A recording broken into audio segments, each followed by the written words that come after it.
দেশের পাহাড়ি অঞ্চল সমতলের চেয়ে মাটির গুণাগুণ অনেকাংশেই পরিশুদ্ধ থাকায় উর্বরতায় এখনও শীর্ষে। বিশেষত্বকে কাজে লাগাতে ইতোমধ্যে পাহাড়ে বৃদ্ধি পেয়েছে বহুমুখী ফলের চাষাবাদ। তবে তুলনামূলক উচ্চমূল্য চাষাবাদ সহজ হওয়ায় ৩ বছর ধরে গুরুত্ব বেড়েছে কাজু বাদামের।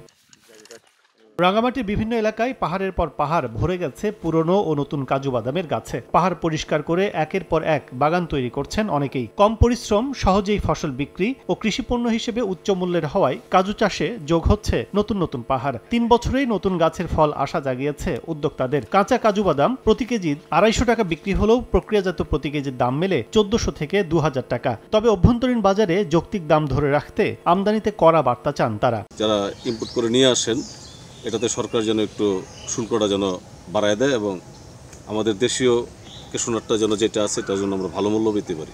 বিশ্বে বছরে প্রায় ৭০ লাখ মেট্রিক টন কাজু বাদাম উৎপাদিত হয়, যার বাজার মূল্য ১০ বিলিয়ন মার্কিন ডলার। বিশ্ববাজারের এই ডলার ধরতে বাংলাদেশের পাহাড়ি অঞ্চলে পর্যাপ্ত অনাবাদি জমিকে কাজে লাগাতে চায় সরকার। গত ৩ বছরে ১,৮০০ হেক্টর জমি থেকে কাজু চাষ উন্নীত হয়েছে ৪,২০০ হেক্টরে। উৎপাদনও দ্বিগুণ বেড়ে দাঁড়িয়েছে ২৫০০ মেট্রিক টনে। অর্থনীতিবিদদের মত, আগামী অর্থ বছরে আমদানিতে শুল্কারূপ দেশীয় উদ্যোক্তাদের জন্য সহায়ক হবে। এখন জন্ম সনদ দিয়ে খোলো বিকাশ স্টুডেন্ট অ্যাকাউন্ট। নিজের বিকাশ নিজে কর।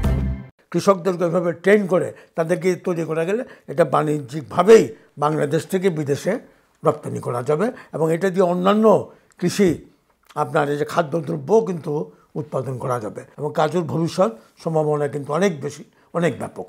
এদিকে পাহাড়ে ভরা গ্রীষ্মকালে পানি সংকট নিরসন সহ বিভিন্নভাবে কৃষকদের সহায়তা দেওয়ার কথা জানিয়েছে কৃষি বিভাগ। পার্বত্য অঞ্চলের সেচ একটা বড় সমস্যা।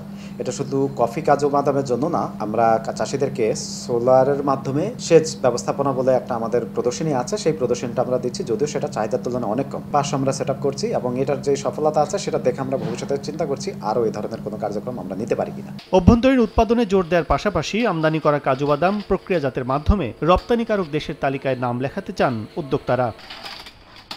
কাজল আব্দুল্লাহ, সময় সংবাদ, ঢাকা।